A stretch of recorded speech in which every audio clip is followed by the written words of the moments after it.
के मोरा दादा संग दादी के सगाई होला, दादी के सगाई हो तब जाने दूरे ओ हमारा साजला सोहाग हो तब जाने दूरे ओ हमारा साजला सोहाग हो तब जाने दूरे ओ हमारा साजला सोहाग हो तब जाने दूरे पीछे मोरे बाबा संग माई के सगाई हो दुल्हा, मम्मी के सगाई हो तब जाने दूंगे तो हमारा साजला सोहाग हो तब जाने दूंगे तो हमारा साजला सोहाग हो तब जाने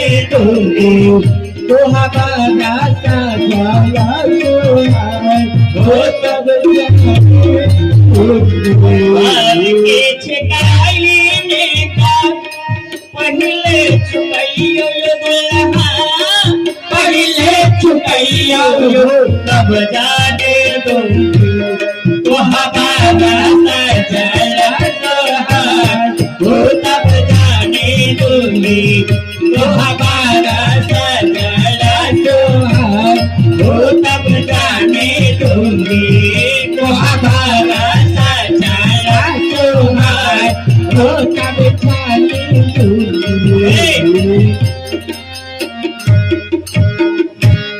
दूल्हा सरकार को जाने दो। दूल्हा सरकार मतलब रात में ही भूखे हैं। हाँ सखी जाने दो। अब गोबर घर में जाएंगे तो इनको जो